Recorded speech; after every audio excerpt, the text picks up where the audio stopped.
આપ સૌ જાણો છો તે પ્રમાણે ભૂતકાળમાં જે ગણેશ ગોંડલ અને અમારા જૂનાગઢના રાજુભાઈ સોલંકીના દીકરા સંજય વસેનો જે બનાવ બન્યો હતો, એ બનાવ પછી અમારા સમગ્ર સમાજે, સમગ્ર રાજ્યના સમાજે, સૌરાષ્ટ્રના દલિત સમાજે એક જબરજસ્ત લડત આપી હતી અને ગોંડલની અંદર જે સ્વાભિમાન સંમેલન કર્યું હતું.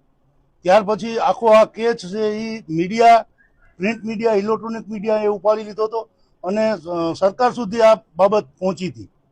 હવે ક્યાંક ને ક્યાંક એવું થયું છે કે સમાજને વિશ્વાસમાં લીધા વગર કે સમાજ સાથે વાત કર્યા વગર જે આખો પ્રશ્ન જ્યારે ઊભો કરવો હતો ત્યારે સમાજની મદદ લીધી, સમાજને ખંભે આખી બંદૂક ફોડી અને આખા પ્રશ્નને મોટો બનાવ્યો. અને હવે જ્યારે પ્રશ્નનું સમાધાન કર્યું છે ત્યારે રાજુભાઈનો ઓડિયો જે દિનેશ પાટલ સાથે વાયરલ થયો, એમાં જણાવ્યા પ્રમાણે આજે અમે બધા આગેવાનો મળ્યા છીએ સૌરાષ્ટ્રના અને એવું નક્કી કર્યું છે કે ઓડિયોમાં રાજુભાઈ એવું બોલે છે કે મેં 1 રૂપિયો લીધો નથી અને આ બાબતે હું જયરાજસિંહ બાપુનો પણ માફી માંગતો વિડીયો મુકાવીશ. એટલે અમારી સમાજની માગણી છે કે જયરાજસિંહ બાપુનો રાજુભાઈ માફી માંગતો એક વિડીયો મુકાવે. એક માગણી અમારી એવી છે.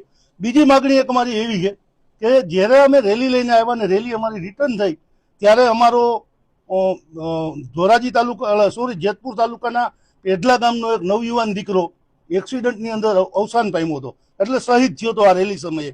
તો એના પરિવારને બાપુ આર્થિક મદદ કરે એવી અમે સમસ્ત સમાજ વતી માગણી કરીએ છીએ.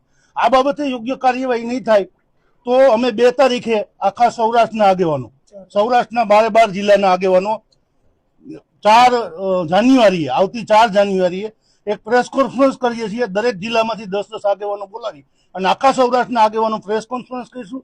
અને એટ્રોસિટીના બનાવોમાં જ્યારે સમાજ તમને મદદ કરે છે ત્યારે તમે એમાં સમાધાન કરી રહ્યા છો, તો એ લોકો માટે પણ એક નિયમ બનાવશું કે આવા સમાધાનો ન થવા જોઈએ.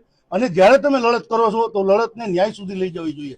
આ બાબતે અમે આવતી 4 તારીખે સમગ્ર સૌરાષ્ટ્રના આગેવાનો મળી અને પ્રેસ મિટિંગ પણ કરશું. અને આ કેસની અંદર જે અમારી માગણી છે એ નહીં સંતોષાય તો જે કોર્ટની અંદર અત્યારે આ કેસ ચાલે છે એ કોર્ટના મેજિસ્ટ્રેટ સાહેબને અમે દરેક તાલુકામાંથી એક આવેદન મોકલશું. સાથે સાથે હાઈકોર્ટને પણ રીટ કરશું અને આનું સમાધાન કાયદાકીય ઉકેલ લઈ આવી અને ક્યારેય અમે મંજૂર નહીં થવા દઈએ.